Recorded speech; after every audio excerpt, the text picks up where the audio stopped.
Vous me dites dès que... Ok, super. We have a little announcement before, or some information before we start today. So hello everyone. First of all, thanks to your professor to give us those minutes to explain you what is Career Days.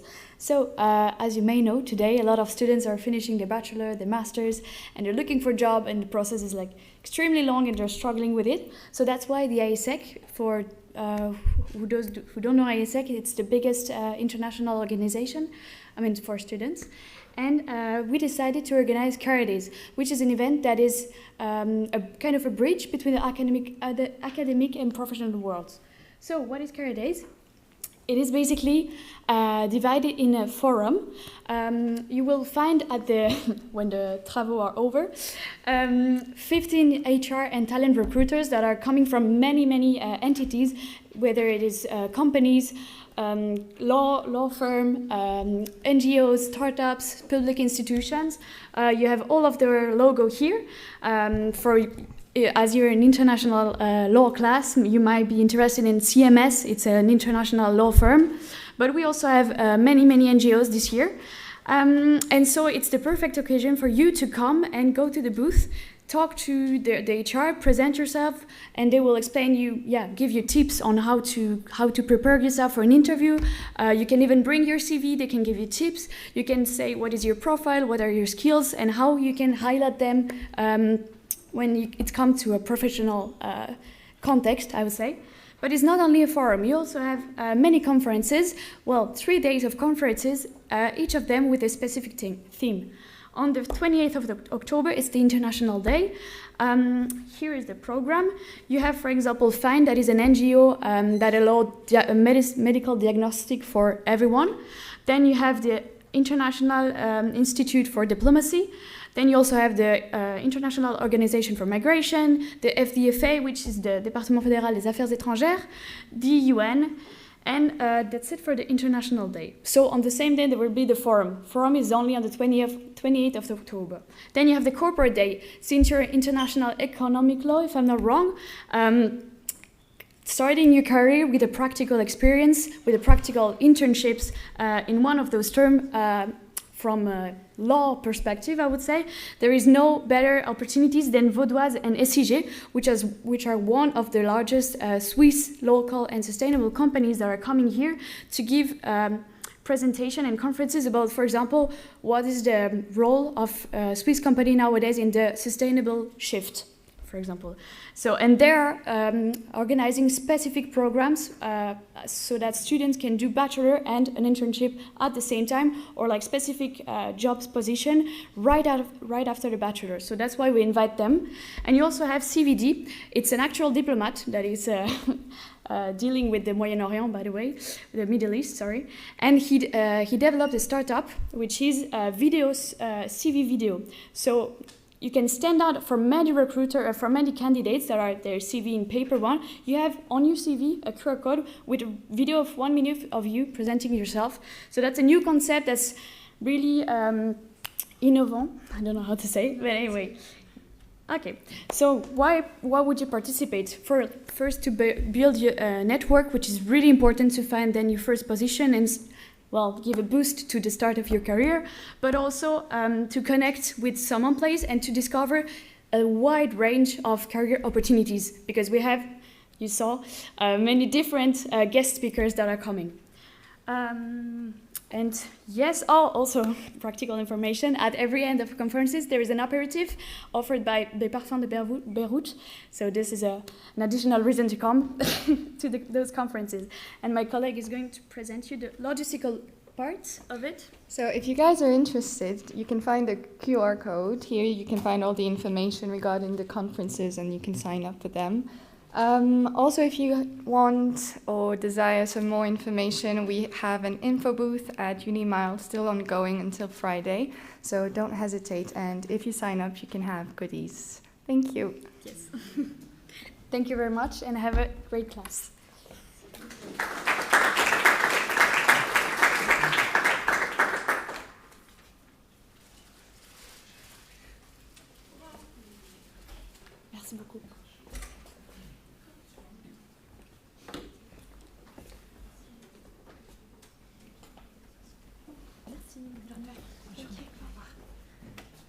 How do you guys feel about the light today? It's better, right? Is it okay? Or you prefer the darkness that has been characterized in our class since the beginning? I leave it up to you. Darkness? Yes? No? There's a yes? Okay, raise your hands who wants darkness. You're a minority. So we're gonna stay like this, and if at some point it becomes very difficult or the sun comes up more, turn it down. All right, so well, super interesting actually what your colleagues were proposing. Some of those organizations and companies are indeed, thank you, are quite cool. So I think it's a very nice initiative. I'd never heard of it. I don't know if it's new. Okay, it's already 2:23 and we have an enormous amount of things to cover, but we'll make it. Today is our last day talking about trade law. So we're gonna wrap up our conversation on trade law.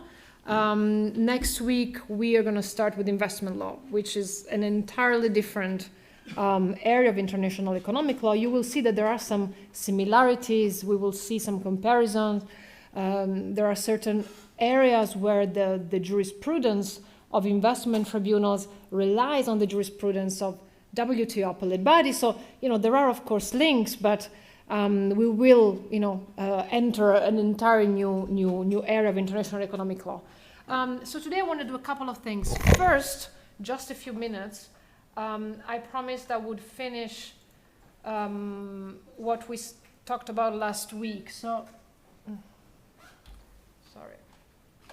Last week we were discussing exceptions, right? So we first started looking at the actual rules. All right.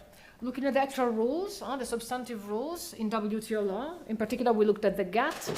More precisely, we looked at the rules on custom duties, quantitative restrictions. We looked at non-discrimination, so MFN, and national treatment. And then we saw that there are a lot of exceptions.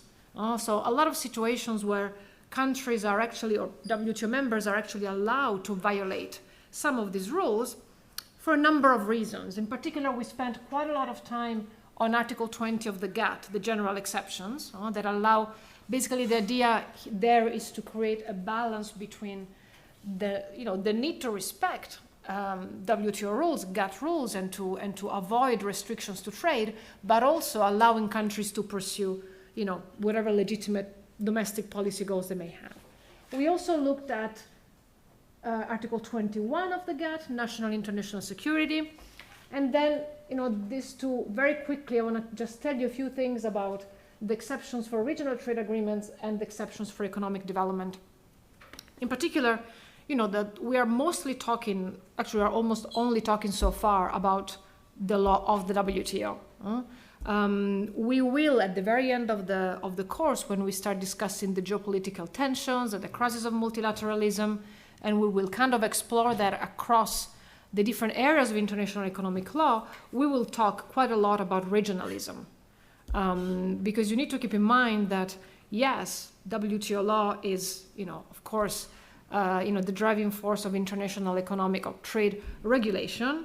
It covers 98% of world trade, but, or at least of countries that engage in world trade, but countries are also, and they've been doing that for a very long time, they have been concluding bilateral or plurilateral trade agreements.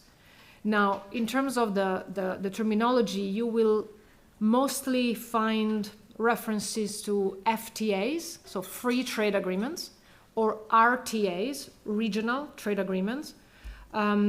Sometimes they are bilateral between two countries. Sometimes they are between 3, 4, 5, it doesn't matter.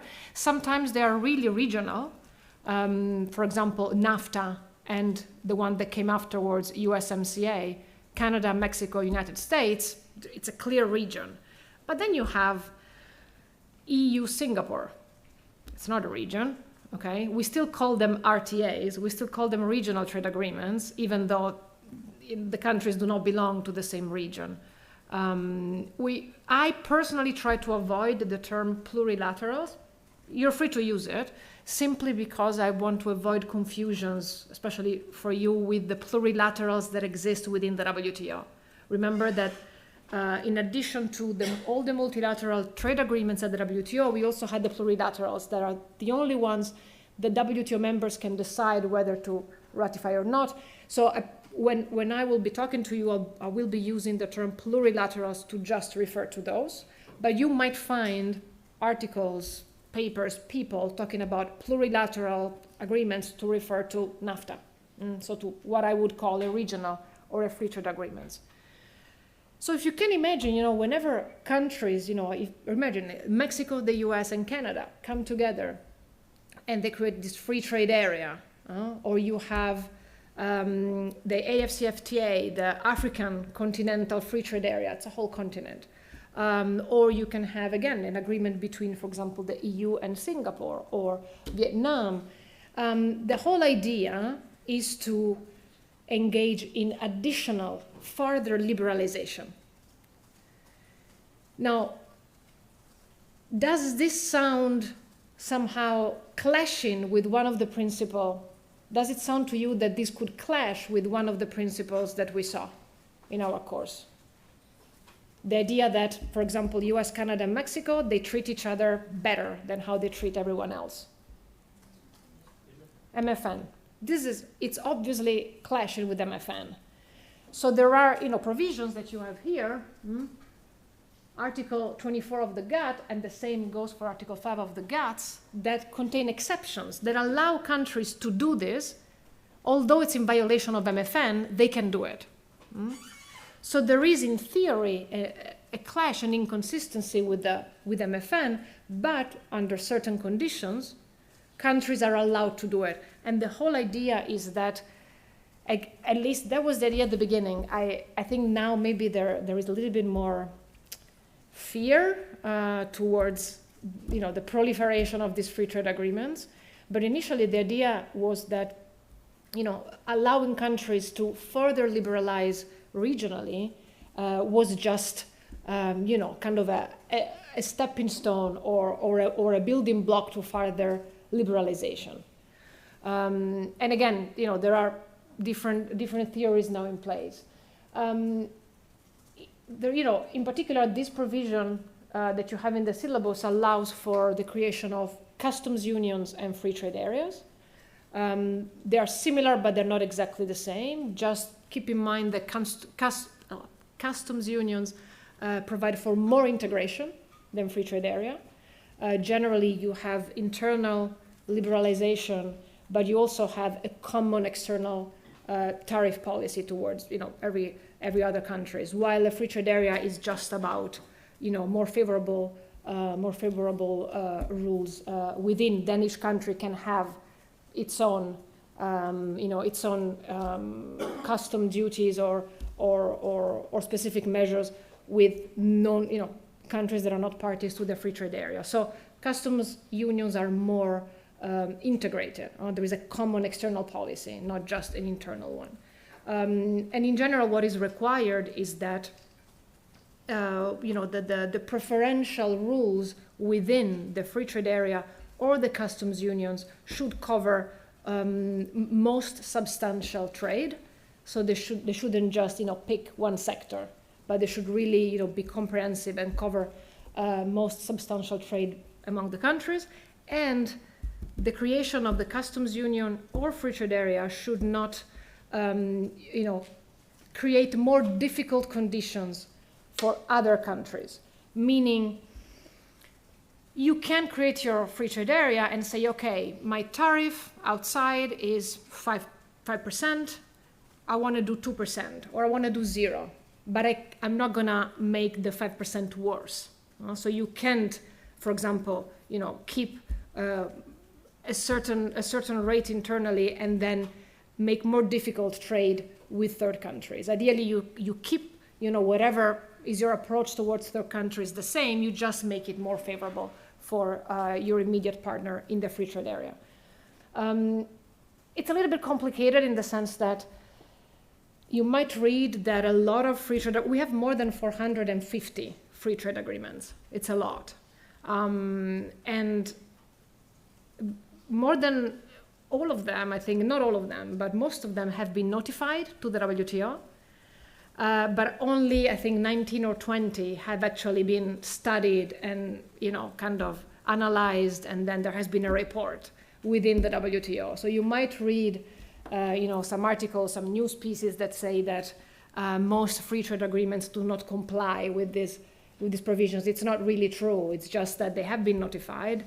They probably do comply. It's just, it hasn't been, they haven't gone through the whole process of being analyzed at the WTO yet.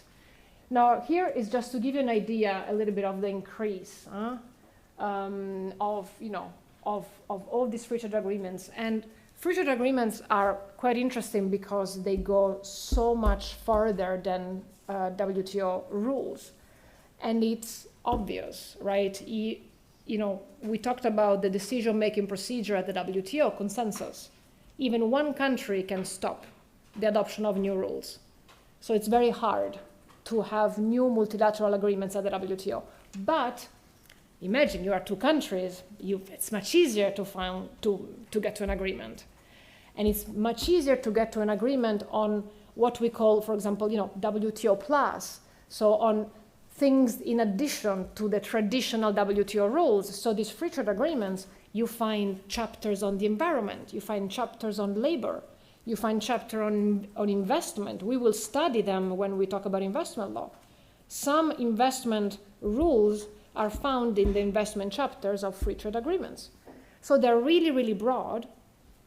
Again, much broader than the WTO rules. Now, of course, you can imagine that if it's easier for 2 or 3 countries to come to an agreement that it is for 166, you can imagine that, for example, for a small country, it might, be a little bit trickier though, because if Vanuatu is negotiating in the WTO, or if, Malawi is negotiating in the WTO, they are part of the Africa group, for example, and they have a certain negotiating power and bargaining power.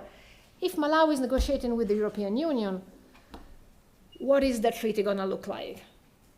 Most likely it's going to reflect, the priorities and the interests of the most developed country. This is an issue that we find in free trade agreement, that we find a lot, and we talk about it next week, in bilateral investment treaties.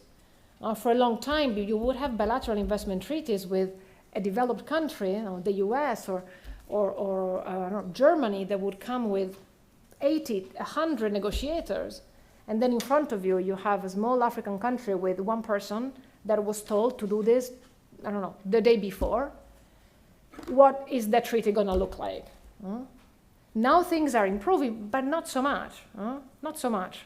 So that's why, there is all this debate. What are the benefits of multilateralism, regionalism? You might have heard of the spaghetti ball. I don't know if any of you have heard of the spaghetti ball. It's a term we use to define free trade agreements, because that's what it looks like. It's a mess.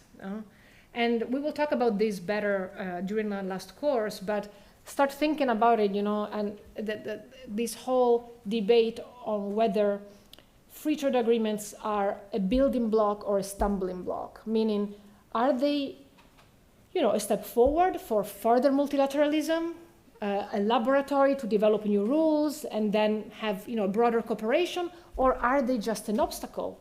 Are they something that the WTO should be worried about because it's kind of undermining multilateral efforts? So there's not an answer to this.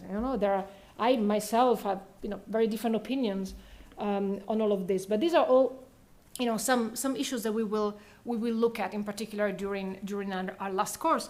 But for now, just keep in mind that, again, there are some rules in the GATT and in the GATS that allow for this. So you spotted it well. This whole idea is clearly in contrast with MFN. That's why these exceptions allow for this to happen. And then finally, there are some exceptions for economic development. In particular, here you have 2 types of provisions. You have what we call special and differential treatment. And these are provisions that are scattered throughout all the different agreements. If you pick up one agreement and you go through it, you take the GATT or you take the the agreement on technical barriers to trade, or on dumping, or on subsidies, you will find some provisions on special and differential treatment. Just, different ways. There are many different ways in which developing and least developed countries are treated differently. And here, keep in mind, we talked about this at the very beginning. Developing countries are self-identified. Least developed countries, that's the UN list.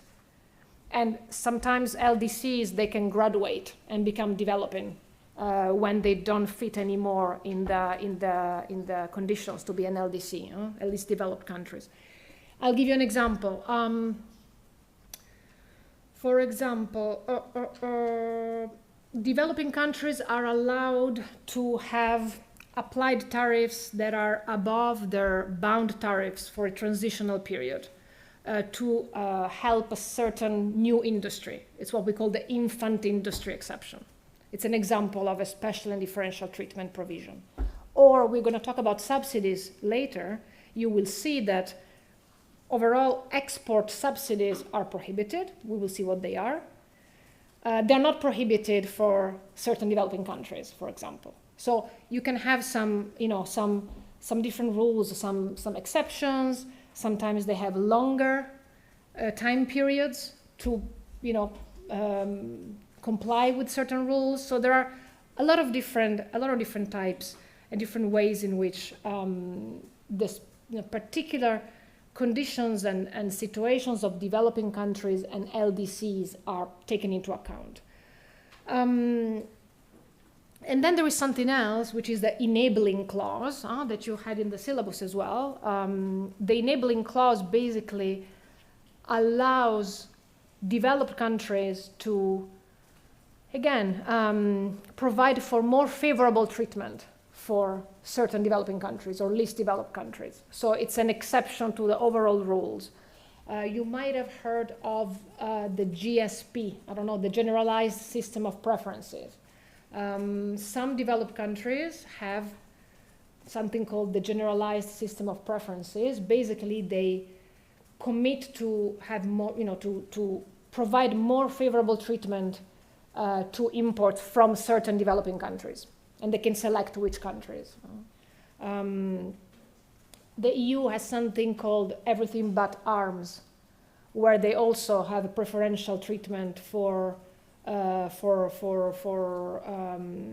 when it comes to customs duties, in particular from developing countries. So you see that slowly, yes, we have these great principles, these great rules, but there are so many ways in which countries have a lot of freedom, okay? They can violate to protect certain public interests, they can violate to protect national security, they can create these regional, free trade areas or customs unions, then not, complying with MFN within the free trade area. They can, provide for more favorable treatment towards developing countries. So there are, many different ways in which somehow countries are allowed to move away from the general rules in the WTO. And, again, this was always the idea since the beginning, to create a system that would be, quite clear in what the rules are, but also flexible enough to allow countries to still pursue, whatever their policies are, even if it's about regional integration. Now we get to today's class, which is quite technical. Yes? So does the enabling clause allow to discriminate between LDCA and LDCB? Least developed countries? Well, it's usually so. It's for developed countries to introduce the more favorable treatment for it can be developing or least developed countries. Not from you're asking whether it's an LDC can discriminate against another LDC or? No, can EU discriminate between, let's say, Zimbabwe and Ghana? So it's quite selective. For example, the generalized system of preferences. So the enabling clause enables countries to do this, but then countries choose how to do it. So yes, for instance, the generalized system of preferences, I don't know if in this term, but in the first Trump term, he decided to eliminate this preferential treatment for some developing countries, for India, for a few others. So you can select the countries. Now today we're gonna get out of the GATT and we're gonna explore a few other agreements. A few other agreements, and in particular, I wanna look at, this should be the rules on regulatory measures that you find in the GATT, in particular, GATT Article 3.4, remember, internal regulations. But then you have more specialized rules in the TBT agreement, which is the agreement on technical barriers to trade, and the SPS agreement, which is the agreement on sanitary and phytosanitary measures. And in particular, we were going to look at the TBT.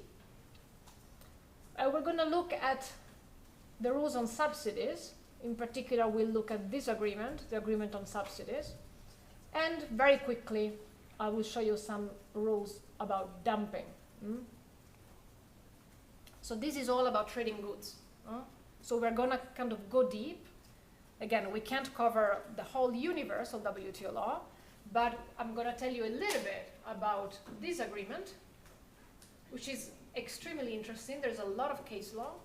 We're going to look then at this one, agreement on subsidies and countervailing measures, and the anti-dumping agreement. So we remain in Annex 1, but we get to some more special agreements. And usually you have a GATT provision that also applies. There is a GATT rule on technical regulations, there is a GATT rule on subsidies, there is a GATT rule on dumping, but then you have these more specialized agreements. And if you remember, at the very beginning, we talked, I think it was the second class, we talked about the relationship between specialized agreements in Annex 1A and the GATT, and the general rule is that you apply the specialized agreement because it goes more into detail in that area.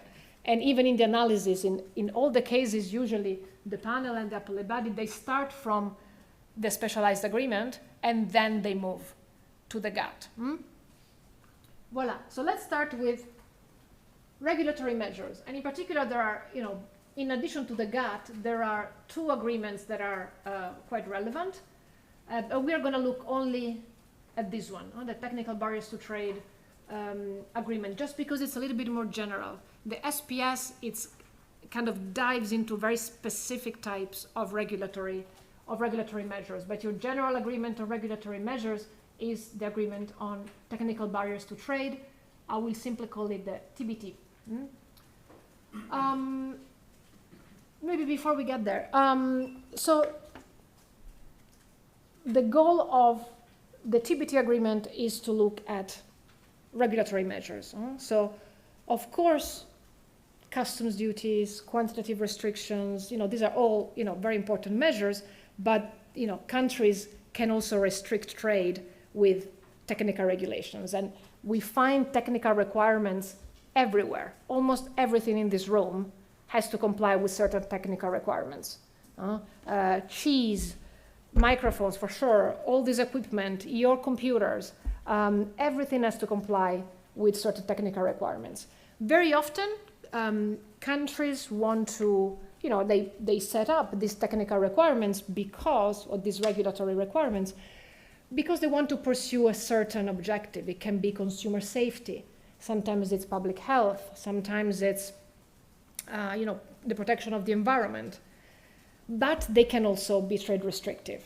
So the goal of this agreement, and we will see it, keep this in mind as we go through the different provisions, the goal of the TBT agreement is really to balance the right of a state to impose its own technical requirements to choose how to regulate products for whatever objective they want to pursue, balance that with the need to try to avoid unnecessary restrictions to trade. But there is something else that we didn't have in the GATT and that instead we find in the TBT, which is also the push towards harmonization of these technical requirements. There is the push towards the harmonization of these technical requirements. There is, on the one hand, the understanding that, of course, each country is going to have its own specific characteristics, its own needs, so we can't expect all countries to have the same technical requirements. But there is, a tendency or an effort in this agreement to promote harmonization. Because, even if your technical requirement is not discriminatory, it can still create obstacles to international trade. Simply the fact that you have divergent requirements. Let me give you an example. If you, for example, imagine that you have a country that requires bottled water to be in 1 liter bottles. It can only be in 1 liter bottles. Another country has a requirement that for bottled water, it is 750 milliliters. Imagine that you're a producer of bottled water.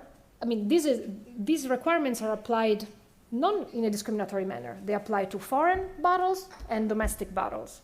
But you are going to have to repackage, rebuild, you create new bottles depending on what market you are targeting. This increases costs. It makes it harder. You have always been packaging water in 1 liter bottle. All of a sudden, some markets where you want to go, they require a different size. It's gonna cost you to be able to access that market. So the country is not discriminating, but simply because each country does whatever they like, this divergence creates an obstacle to trade. And so there is, the push towards promoting convergence and harmonization. And we will see that this is mostly done by asking countries to base their requirements on international standards. And we're going to get to that. Now, for the technical barriers to trade, the first thing we need to look at is what are the measures that fall under the scope of this agreement.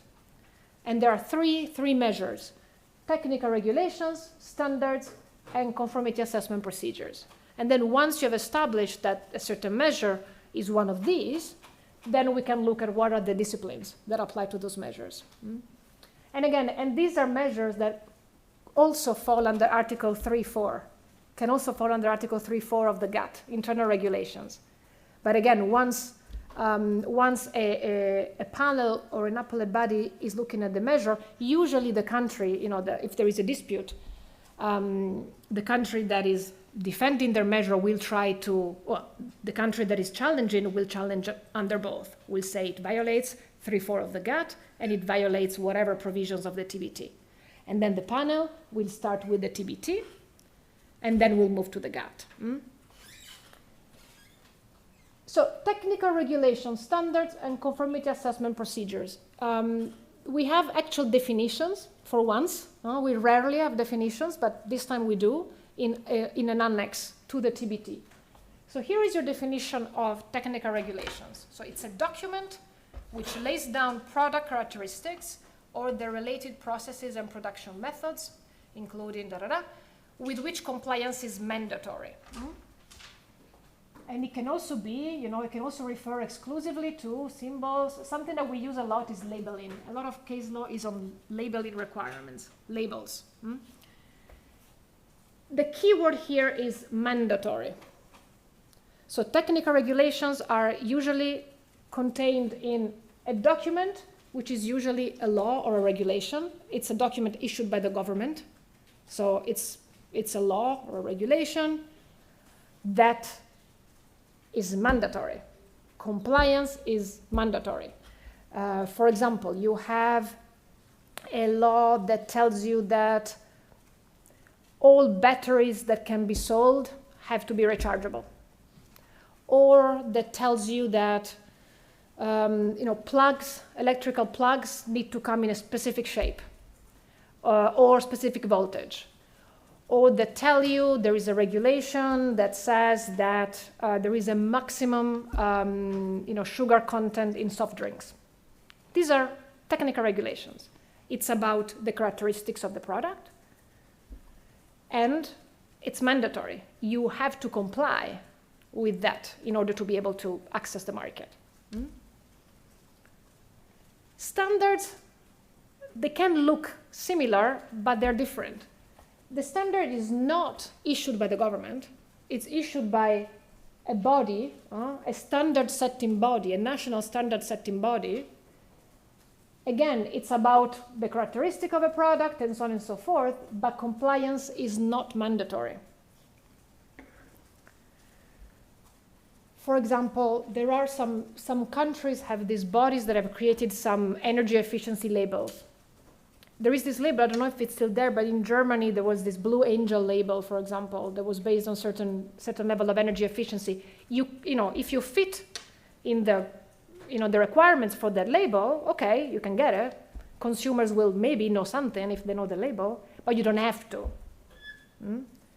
If at some point the government, the state itself says, no, we want this to become the requirement to sell a certain appliance, and they enact, the parliament enacts a law that requires certain products to have this label, it becomes a technical regulations. But if it's simply something produced by a standard setting body that with which compliance is voluntary, you can comply or not, it's a standard. But although it's voluntary, sometimes it can have an impact on how much you can actually trade. Because, again, there may be some markets where having a certain label can really help you gain customers. And so it's important that standards are also regulated. That's why it's not just about technical regulations. And finally, conformity assessment procedures. We won't talk a lot about this today, but basically these are all the procedures such as testing, inspection, certification that basically make sure that you comply with that technical regulation or with that standard. Now, I want to ask you something. Remember, we talked, when we talked about non-discrimination under the GATT, I talked to you about PPMs. Remember, processes and production methods. And I made a distinction, and we said that the 4 criteria of likeness, physical characteristics, tariff classification, end uses, consumer taste and habits, usually PPMs are not another criterion, but we made a distinction between product related and non-product related. Remember, so the product related are those that are visible in the product. And so when it's a product related PPM, usually you can use the physical characteristics part of the likeness test to say, well, the products might not be like. Not so easy for the non-product related. Now, what is interesting is that unlike the GATT, the definitions of technical regulations and standards talk about processes and production method. Look, it talks about product characteristics, but also processes and production method, and same for standards. So technical regulations and standards under the TBT agreement are not just those that define what are the product characteristics, but they can also apply to the process and production method. Question for you. Do you think it's only for product related or also for non-product related based on the language? Is there something that makes you go in one direction or another? Yes? In the technical regulation, we can see that it's written there related processes. Very good. Linking it to the product. Excellent. So we have this word, right? So we talk about product characteristics or their related process and production methods. So ideally we would say only product related PPMs count. But for this, if you look at this, terminology, symbols, packaging, and I'm thinking in particular of labeling because these are very popular, it simply says as they apply to a product, process, or production method. There's no related here. So in general, for technical regulations and standards, the PPM has to be related. But when it comes to one of these things, in particular labels, also non-product related PPMs count.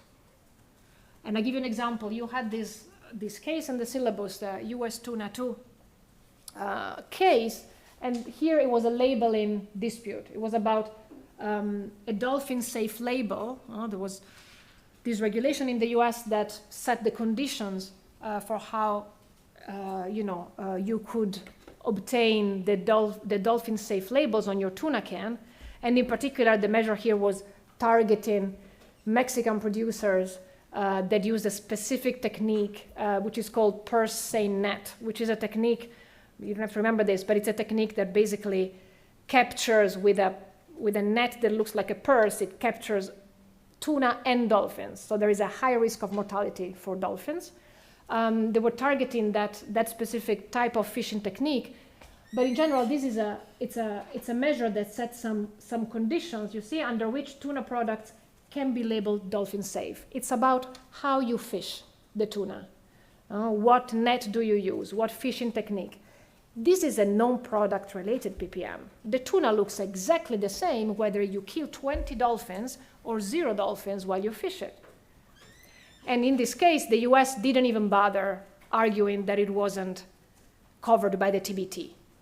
Because there is this understanding that while we have this related, when it talks generally about technical regulations and standards, for labeling, it's not really the case. So you can imagine if there is a case where you have a label that looks at a process and production method that is in no way related to the product, it would be covered. But if you have another type of technical regulation that is not a labeling or packaging or so on and so forth, then no, it has to be product related. Everything clear so far on the scope? Okay, so we have our measures. What are the disciplines? Oh, and again, one thing that I want to really, really stress, these measures could also fall under, as I said, Article 3.4 of the GATT, for example, internal regulations. But we first start the analysis under the TBT, and something quite important to remember is that not only you start with TBT and then you move to GATT. If you find, usually if the panel finds a violation of the TBT, it stops there, because you just need one violation. The consequence is to remove the measure, right, or to modify the measure. So if you already find that there is, for example, discriminatory treatment under TBT, it's useless to go and prove that there was also discriminatory treatment under Article 3.4 of the GATT. So if there is violation of the TBT, the panel should exercise judicial economy and should not go into the GATT. There's already violation. In the tuna dolphin, in the US tuna 2, there's a lot of tuna-related cases. In the US tuna 2 case, the panel made a mistake. The panel initially found that the provision on discrimination, on non-discrimination that we're going to look at in the TBT was not violated, and therefore consistency with TBT meant consistency with the GATT. And the appellate body said, no. Consistency with the TBT doesn't mean automatic consistency with the GATT. You can be consistent with the non-discrimination provision in the TBT, but violate Article 3.4. So the panel should have continued the analysis. So it's okay to stop if you find the violation. But if you find that it complies with the TBT, you still need to go further and check whether it also complies with the GATT. All right, we're going to break it down. It's very long. We're going to break it down, but this is the main article I want you to look at. It applies to technical regulations, but more or less the same rules also apply to standards and conformity assessment procedures, but I want us to focus on technical regulations. So there is first, we're going to start with paragraph 2.1 that contains a non-discrimination obligation. Then we're going to move to 2.2, which contains the obligation not to refrain from creating unnecessary obstacles to international trade. And then we're going to move to 2.4 and 5 on the obligation to base technical regulations on international standards. So, non-discrimination first. Members shall ensure that, in respect of technical regulations, products imported from the territory of a member shall be accorded treatment no less favorable than that accorded to like products of national origin and to like products originating in any other country. So you have together national treatment and MFN in the same provision, okay? Both national treatment and MFN. Example, I am country A, I require furniture from Gambia to be,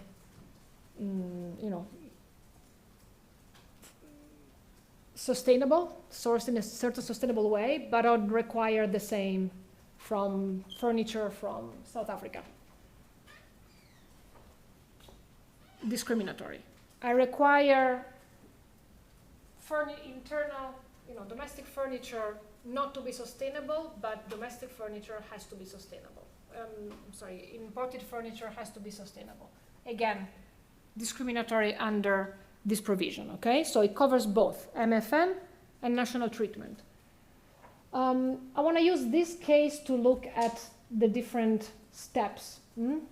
US clove cigarettes. Now you have three cases there are really three cases that are landmark. If any of you becomes passionate about TBT, you should have a look at these three cases. US clove cigarettes, the first one, that looks at national treatment, the national treatment part of Article 2.1, the tuna, US tuna 2, that looks both at national treatment and MFN, and then another one is US cool is COOL, which I didn't add to the syllabus, but it's also quite interesting, which looks at national treatment. Now here, this case was brought by Indonesia against the United States.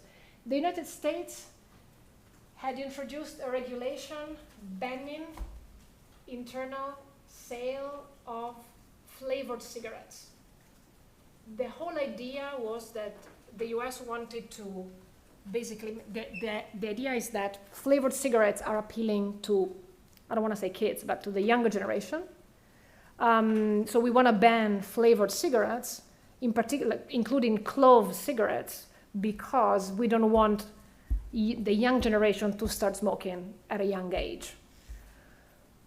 So there was a ban on flavored cigarettes, including clove cigarettes, but menthol cigarettes were excluded. So menthol cigarettes could be sold.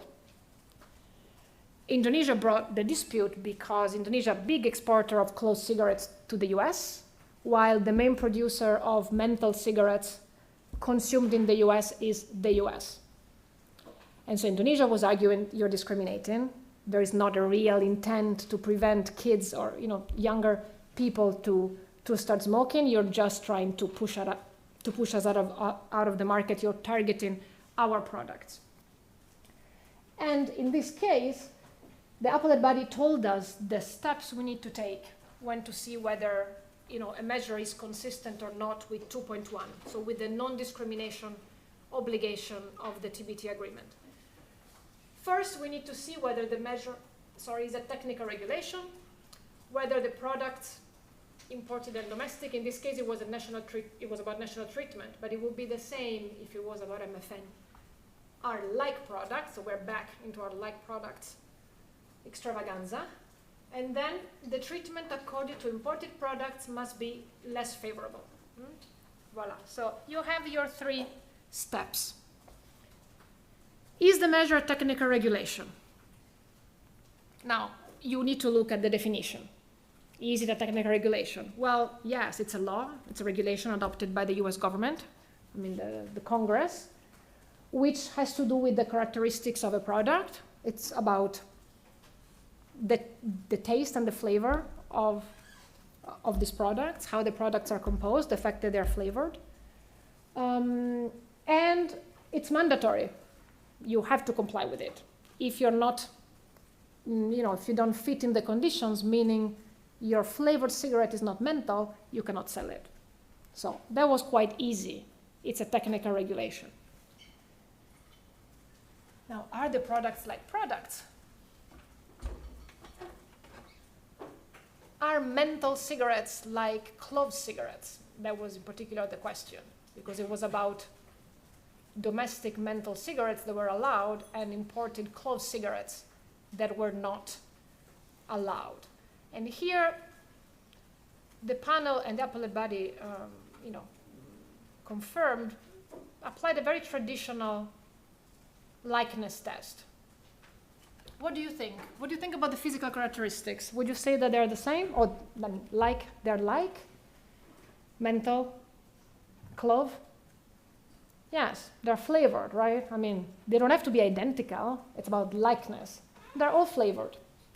So they're different from the pure tobacco, cigarettes. So physical characteristics, more or less, I would say yes. What about the end uses? Menthol and clove cigarettes. Right? Smoking with nicotine, relaxation, whatever,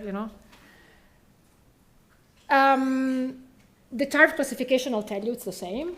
And then consumers' taste and habits. What do you think? Overall, young people like flavor. There was all these studies made that in general, younger people enjoy flavored cigarettes, whether it's menthol or clove. It's just flavored. It's not your typical cigarette taste. So yes, so the panel found that yes, these are like products. And then we get to the question: are the imported products accorded less favorable treatment? Now here we saw this analysis under 3.4 of the GATT, because 3.4 of the GATT in general regulations also asks for treatment no less favorable. And here the jurisprudence builds on the jurisprudence of the GATT, but it's a little bit more complex, precisely because the whole idea of the TBT is to create this balance between, countries should be free to introduce the requirements they want to pursue objectives and not restricting trade. So normally, under Article 3.4 of the GATT, you would look, treatment no less favorable doesn't mean different. We talked about that when we talked about 3.4 of the GATT. You can have a little bit of a difference, but what you need to show to prove that there is a less favorable treatment is that there is an actual detrimental impact on imports, that the competitive opportunities of the imported products are impaired. So you could have a difference in treatment that has no detrimental impact on imports. So it's not about difference, like it was for the other paragraphs of Article 3. You need to have a detrimental impact. And in this case, for the US clove cigarette case, that was quite obvious. Again, the vast majority of clove cigarettes come from Indonesia in the US. The vast majority of menthol cigarettes come from the US, so there was a clear detrimental impact on imports from Indonesia. They were basically the only ones that were affected. But there is an additional question that we need to ask. It's not enough. It's not enough to have a detrimental impact on imports. We also need to ask, is this detrimental impact deriving exclusively from a legitimate regulatory distinction? Is this detrimental impact deriving exclusively from a legitimate regulatory distinction?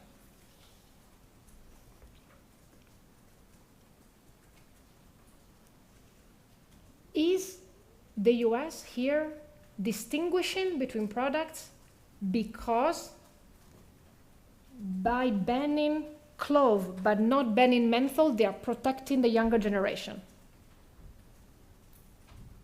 Not really. Because their objective is to, the legitimate objective is to protect the younger generation. So it will be okay if you are somehow harming imports, because distinguishing between cigarettes from Indonesia and domestic cigarettes, it's an important legitimate distinction that you need to pursue your objective. Protecting younger generations, avoid the younger generations start smoking early.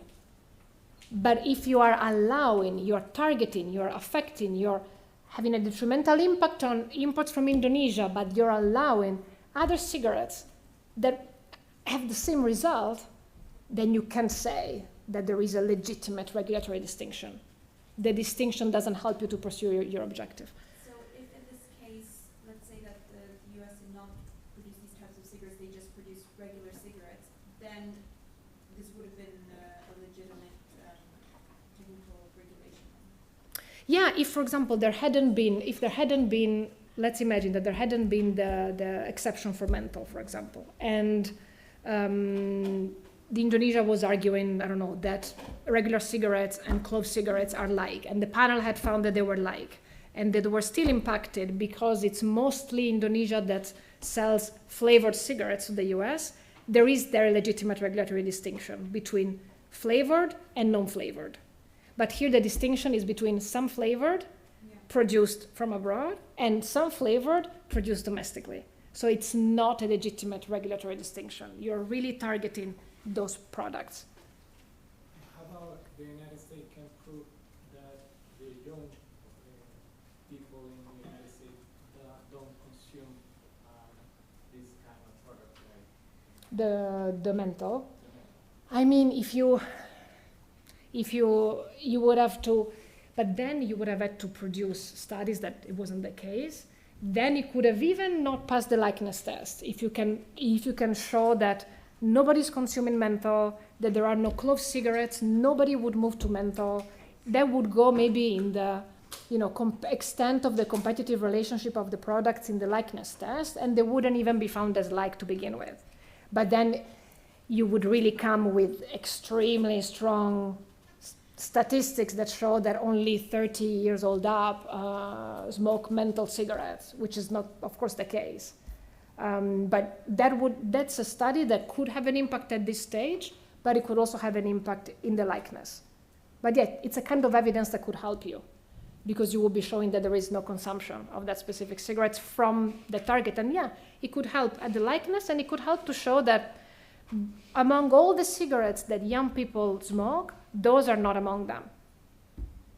But it's not what happened. But it would, if that were the case. All good? Let's take a break. Let's do 10 minutes though. We come back at 25.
All right. Let's get back to business.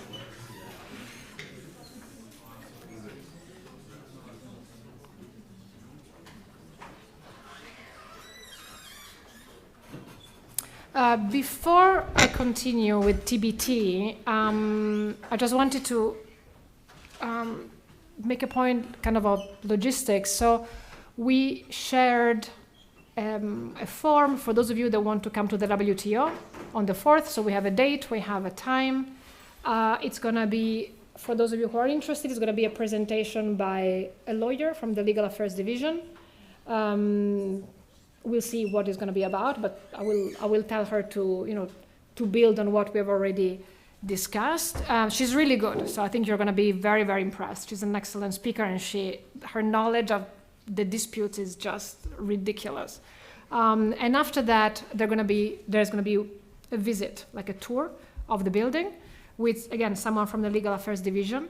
Again, the building is really beautiful. And the history is super interesting, so I think it's going to be fun. We asked you to please sign up by Friday noon, and this is a hard deadline. The whole reason is that depending on how many you are, they're going to have to organize one or more guides that will take you around the building. So in the afternoon, I will send the list to the security people at the WTO. So that's it. I can go back to them 1,000 times. So if you're interested, sign up by noon on Friday. Again, otherwise, there's no limit. All of you can sign up, but I will send the list, and I will not reach out again. They're very, very busy people. Okay. This said, let's continue. So this is the first. It's the first obligation when it comes to technical regulations under TBT 2.1, non-discrimination, which really builds on 3.4 of the GATT. But as you could see, it goes beyond. Second obligation to refrain from creating unnecessary obstacles to international trade. So it's not just about non-discrimination. You have other obligations. Here you have the different steps. So members shall ensure that technical regulations are not prepared, adopted, or applied with a view to or with the effect of creating unnecessary obstacles to international trade. This is kind of like a preamble. Then the juicy part is in the second sentence. Technical regulations shall not be more trade restrictive than necessary to fulfill a legitimate objective, taking account of the risks non-fulfillment would create. And then you have a list of examples of legitimate objectives. So there are 3 steps. First is the measure a technical regulation. All right, we go to the annex, you see, Does it fulfill a legitimate objective? And keep in mind, this is just a list of examples. So you could argue that there is some other objective that is not there, but it could be a legitimate objective. So it doesn't have necessarily to be mentioned. It's just examples. And then the big one. Is the measure more trade restrictive than necessary to fulfill that legitimate objective, taking account of the risks of non-fulfillment would create? There is no of. Taking account of the risks non-fulfillment would create. There shouldn't be enough here. This is the difficult one. Voila. You thought it would be easy. It is not. So the case law tells us that this is how we assess whether the measure is more trade restrictive than necessary to fulfill the legitimate objective, taking account of the risks the non-fulfillment would create. You have this analysis mostly. You need to look at to what extent the measure contributes. So the relation between the measure and the legitimate objective. Is it really contributing to that objective? How trade restrictive it is. So some level of trade restrictiveness might be allowed, but how trade restrictive it is. And then what would happen what would be the risk for that objective if if the measure, if the requirement wasn't fulfilled. And in doing all of this, you need to do a comparative analysis with alternative measures, because what the other country is going to do while you're trying to defend your measure, they're going to tell you there is an alternative. There is an alternative that contributes to that objective in the same way or more, that is less trade restrictive, and that doesn't, create a risk of non-fulfillment. So it's really a comparative analysis between, these different, the alternatives that the country that brought the dispute is going to present. And you need to show, if you're defending, your measure, you need to show that there is no reasonable alternative. There is no alternative that would allow you to pursue in the same way, to contribute in the same degree to your objective, that is less trade restrictive, and something that isn't here, but it's also important, that has to be reasonably available. If it's too expensive, if it's too costly, you can't expect a country to do something that is too much of a financial burden. So it's really about comparing alternatives that the party that is challenging the measure has to come up with alternatives. If they don't come up with alternatives, which they always do, that's the whole point. You say, oh, you could have done this. And if you propose a good alternative, you might be able to show that it is more trade restrictive than necessary. So it's a quite complex analysis. But I don't want you to go too much into the details. I just want you to remember a little bit, kind of what is the purpose and what are the steps. And finally, we have paragraph 2.4 and 2.5, which is about international standards. I told you earlier that one of the peculiarities of the TPT agreement vis-a-vis the GATT is that it's not just about avoiding restrictions to trade, but it's also about harmonizing. Because having too many divergent technical regulations is just an obstacle in itself.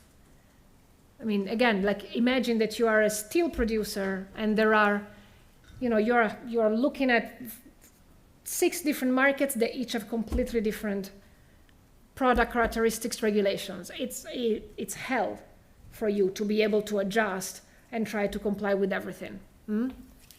So there is this push towards harmonization, and the way in which the TPT agreement does it is to encourage countries and ask countries to base their technical regulations on international standards. Now, international standards are not defined, but are those standards that are developed by some international standard setting bodies.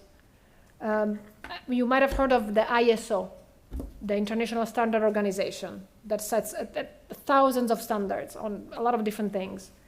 The Codex Alimentarius, you might have heard of, it's in the context of the Food and Agriculture Organization, for example, sets standards for food safety.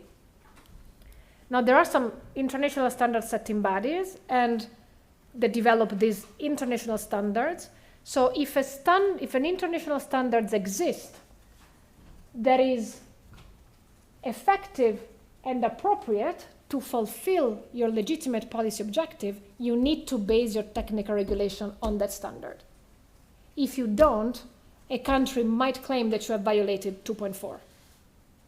I can say, you know what, you have this technical requirement, but there is an international standard about this, which is perfectly appropriate for you to achieve your result, and you're not basing your technical regulation on that standard. This is creating obstacles to trade. You're violating 2.4. And your way to respond can be to say, well, it's ineffective or inappropriate. There are, for example, the Codex Alimentarius has some standards when it comes to the amount of pesticide residue that is allowed in fruit. You might, be a country that, because of the climate, because of the vulnerability of the population, it's too much. you need less. That's an example that because of the climate conditions of the territory where the country is situated, or the conditions of the population, that standard might not be appropriate or effective. In that case, if you can show that, then you don't have to base your technical regulation on an international standard. But if an international standard exists and it's effective and appropriate for you to pursue your goal, then you need to base your technical regulation on that standard. And the whole idea is to harmonize and try to create some predictability and some stability to make it easier to trade. And then, 2.5 is also quite interesting because it tells you that if you have a technical regulation that is for one of the legitimate objectives mentioned in paragraph 2. So in this case, it's not for any objective, but it's only for those listed. And it's in accordance with the relevant international standards, it shall be rebuttably presumed not to create a necessary obstacle to international trade. This means that ideally, if you can prove that you're fulfilling one of these and you're basing on an international standard, you don't necessarily have to go through this. There's a presumption that you are complying, which is rebuttable, meaning that the other party can try to prove you wrong. But if you're based on an international standard, there is the presumption that you are not creating unnecessary obstacles to trade. Again, this is to incentivize countries. I have an incentive to base my technical regulation on an international standard because I might get away with this. That's the whole point of international standards. Sorry. Is everything all right? Okay, so this is what I wanted to tell you about technical regulations and standards. Again, we looked at Article 2, which is the one article that I want you to remember, together with the 3 definitions in the annex. But very similar rules apply also to standards and conformity assessment procedures. Now, the last part that I want to tackle is rules on subsidies, which I have somehow to do in 20 minutes. It's a mission impossible, but let's go. So subsidies are extremely tricky under international trade law. Most of my students generally hate subsidies. I love subsidies. Most of my work is on subsidies. It's hard to make people love them, but let's see how well I do. So subsidies in general are tricky because countries might want to, again, pursue some objectives and might want to boost their industries for a lot of different reasons. Sometimes they might have to, in a situation of market failure, for example. Think about fossil fuels and renewable energy. When there is already, fossil fuels are so much competitive on the market. If you want to make renewable energy competitive, you need to help them. So one way to do that is through support, government support. And again, because there is a market failure, then social and environmental costs of fossil fuels are not factored in the price. So it's cheaper than renewable energy, despite the benefits that you have environmentally and socially with renewable energy. So there are many reasons why countries might want to subsidize, but subsidies can be also, important obstacles to trade.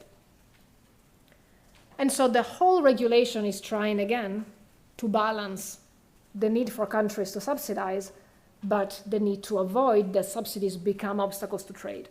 Subsidies can affect industrial goods, and then we apply the ASEM, which is the Agreement on Subsidies on Countervailing Measures. Agricultural goods, you have a specific agreement for that. And fisheries, we have the brand new Fisheries Subsidies Agreement. We will only look, at the ASEM. So we're not going to look at agricultural subsidies, which is a big mess. SEM is also a big mess. It's a little bit like for TBT. We need to ask ourselves the scope, what are the measures, because for a measure to fall under the disciplines of the ASCM, it has to be a subsidy according to the agreement. Not all measures that support industries are necessarily subsidies within the definition. There is a definition that I will show you. So the subsidy has to be a subsidy according to the definition, not because we think it's a subsidy, and it has to be specific. If that's the case, we have the discipline. So first of all, how is a subsidy defined? Article 1, it's probably the main provision that I want you to kind of have a look at in the subsidies agreement. It contains the definition of a subsidy. It's made up of a few elements. First of all, you need to show that there is a financial contribution or a form of income or price support. The first question, is there a financial contribution or a form of income or price support? Is it by a government or a public body? And finally, does it confer a benefit? Those are the three questions you need to go through. Is it a financial contribution? First question. You have a list. Now, let's not look at 4 for the beginning. Let's look at the first 3. It has a list. This is an exhaustive list. Only what is there. But it's very broad. So lots of measures fall under this definition of financial contribution. It's difficult that the issue is about whether it's a financial contribution or not. We will see. Usually, this is the issue, the benefit. So you have this exhaustive list, but it's quite broad. You have a government practice that involves a transfer of fund, a direct transfer of fund, or a potential transfer of funds, which is a positive action because you have a transfer of funds. You have the government that provides goods or services or purchases goods. Those are positive actions where the government is giving you something or is buying something from you, giving you money in return. So there is, a positive action from the government. And then there is a negative action, which is number 2, which is when the tax is not, the government is not collecting a tax that should be collecting otherwise. So basically saying, okay, I won't charge you this. It's still a way to be subsidized. I'm not receiving money, but I get to keep money that I was supposed to give to the government. So this one again, you have, a direct transfer of funds. Here you have examples. So while this list here, 1, 2, 3, is exhaustive, these are just examples. You can think of other examples of direct transfers of funds. There are not grants, loans or equity infusion. Debt forgiveness, for example, it's another example. This is fairly easy. I'm not gonna spend too much time on this. This is also quite, provision of goods, purchase of goods. Sometimes you have governments, for example, buying some, basic foodstuff from farmers, milk, wheat, rice, of course, the subsidy is when it's at above market price. That's where you have the subsidy. Other the general infrastructure. If I build, as the government, I build a highway for all local producers to be able to transport their goods, that's general infrastructure. It's not for, a specific industry. And then you have government revenue that is otherwise due, which is foregone. There is a textile industry. You know what? You don't have to pay corporate income tax for 10 years. It's a subsidy. Because you would owe me money, I can tell you keep it. I forgo. I don't collect this revenue which would be due. So that's the first point. Now, form of income or price support is quite rare. This is, for example, it's when the government guarantees a certain price.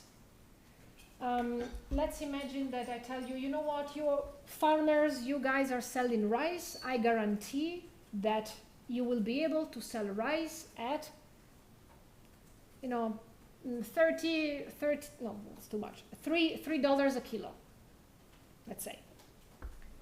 That doesn't mean that the government is buying the rice. That would be a purchase of goods. But the government is guaranteeing this is how much you're gonna get if you sell rice. If in the market, because of the market prices, it's only $2, the government is gonna add the $1 missing. Very rare, very few disputes. I can think of just a couple of disputes on this. Usually it's about financial contributions. Usually it's grants, it's loans, is, you know, exemption from taxes, things like that. It has to be by a government or a public body. Government, it can be any level of government, federal, regional, local, doesn't matter. A public body, this is a little bit more complicated. There is quite a lot of case law on what is a public body. In general, sometimes you have legal instruments that tell you that a certain public body has governmental functions. Easy. Otherwise, you need to really study the situation, study what is the function of the public body. Is the public body exercising governmental function? And now in that case, you can say that it's a public body within this definition. But the trickiest is this, is to prove that a benefit is conferred. Bless you. For the benefit analysis, it's not, you don't have to compare yourself, the recipient of the financial contribution, with others. So it's not about, it is a comparison, but it's not about a comparison. I am the recipient of the financial contribution. Am I better off than my competitors? Am I better off than I would be without the financial contribution? You have this, it's quite well explained in this decision of the appellate body, implies some kind of comparison. There can be no benefit unless the financial contribution makes the recipient better off than he would otherwise have been absent that contribution. So you obtained a loan from the government. If you had gone to a bank, would you have obtained the loan at the same terms or at worse terms? If you had gone on the private market, what would have been the financial contribution that you obtain? Is it the same, or are you getting better terms from the government than what you would get on the private market?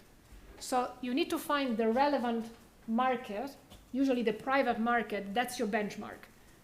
This should help, hopefully, or maybe not. So this is our firm, this is our recipient of the financial contribution. It's getting a loan with an interest rate of 3% from the government. The question is not how much does the government get or how much does my competitor get on the private market. The point is, how much would I get on the private market? And am I better off than that?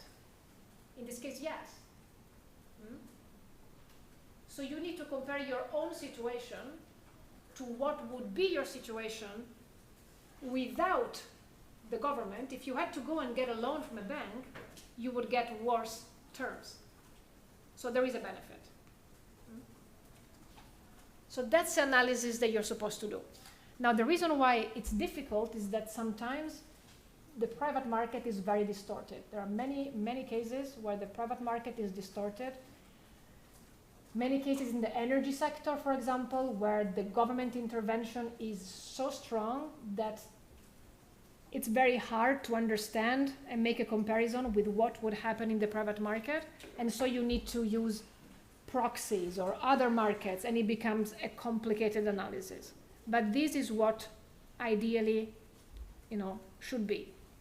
You need to look at what would be your situation if you didn't have the government helping you. Just going on the private market, what do you get? Is what the government is giving you better? If the answer is yes, there is a benefit. And then you have a subsidy under the ACM agreement. And then the next step, once you have proven that you have a financial contribution by the government and there is a benefit, the subsidy has to be specific. So when is a subsidy specific? You have another provision, Article 2. I don't want you to go through all of this. I just want you to remember that there are 3 types or 3 situations when a subsidy is specific. So I really don't need you to go through all this. While for the definition, Article 1, yes, it's important that you go through the article. Here, I don't need you to know all these different details. But remember that specificity can be because it targets specific industries, because it targets industry in a specific region. Those are the 2 main types. And then there are some subsidies that are deemed to be specific. These are the subsidies that we're going to find in Article 3, which are prohibited, which are 2 types of subsidies. If you have one of those subsidies, I'm not even going to look. If it's specific, the assumption is that it is. For all the other subsidies, you look at whether there is an industry specificity or a regional specificity. If it's a subsidy and if it's specific, then it falls under the disciplines. And these are the disciplines. You have your specific subsidy. This is what we call the traffic light approach. It used to be a traffic light, now not so much.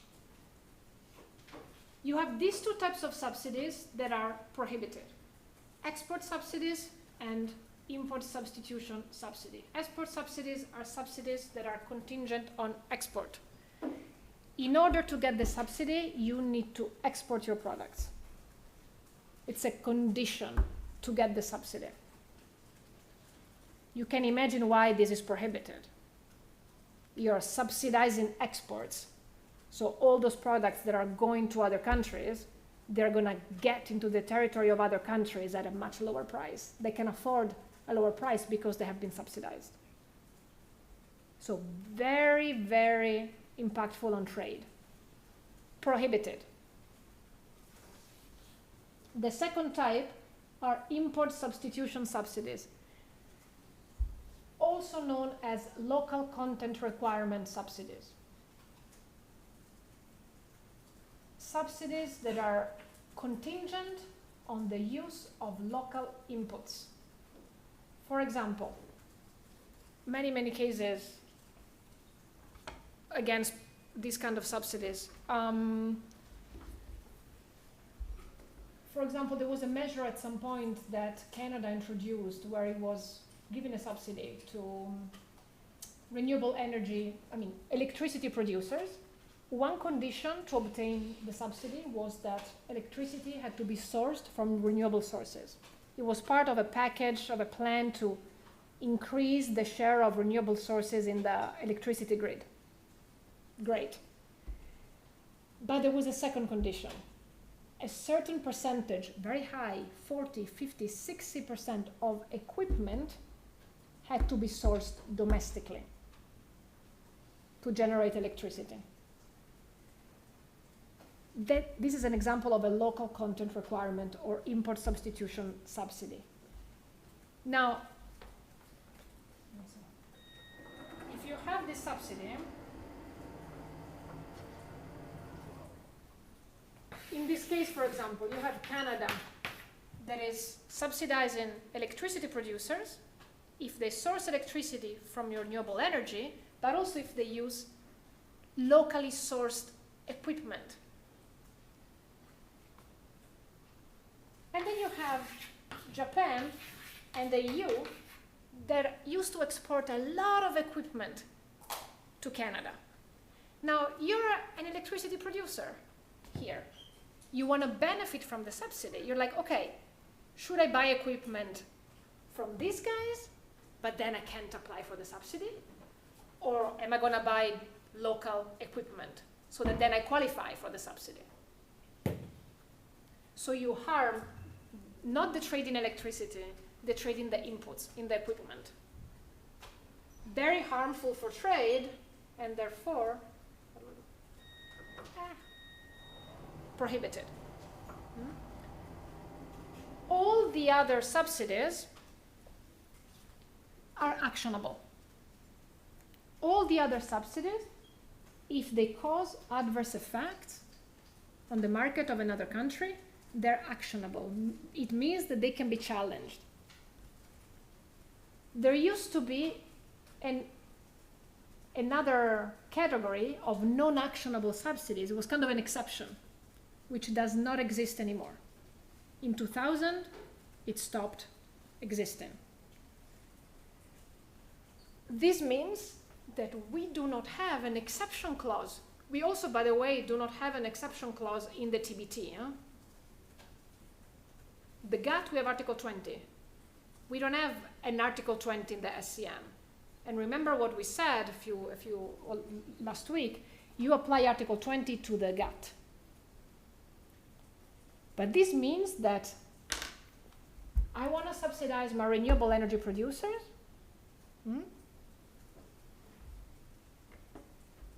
Like imagine subsidizing renewable energy or subsidizing fossil fuels. Shouldn't it be treated differently? Or subsidizing whatever is environmentally positive or environmentally harmful? There is no way. If you are pursuing a legitimate policy objective with your subsidy, there is no way for you to justify your measure. The same rules apply regardless of why and what you're subsidizing. It's irrelevant. A lot of discussions have been on, can we apply Article 20?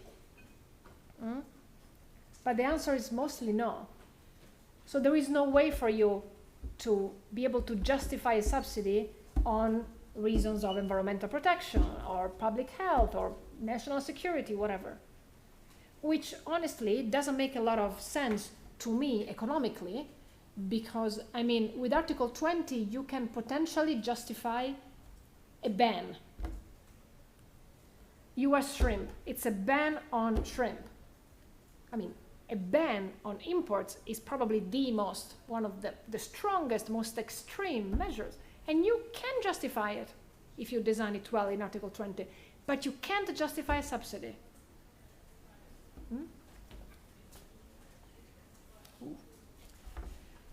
Okay, let me see what I can do in these 2 minutes. So here you have the 2 articles that you can have a look at. On the prohibited subsidies, Article 3, you see, contingent on export, we talked about that. Contingent upon the use of domestic over imported goods, the Canada example, we talked about that as well. And here you have this provision on actionable subsidies. Okay, there is just one more slide that I want to talk to you about. Let's see, can I make it? So this is the slide that I want to tell you. Let's see if I can make it in 2 minutes. You have your subsidy. Well, let's start from here. A subsidy that is specific. When you have a subsidy that is specific, you're another country, you have 2 options. You can go the multilateral route, which means challenge the subsidy in the WTO dispute settlement system. Prohibited or actionable, you can start a procedure, before the panel, one time also before the appellate body, now no more. And then if a country has found to have adopted a measure that is indeed a subsidy and that is indeed prohibited or actionable, there are some consequences. And if they don't comply with the solution, which is to withdraw the subsidy in case of a prohibited subsidy and withdraw and remove the negative effects in case of an actionable subsidy,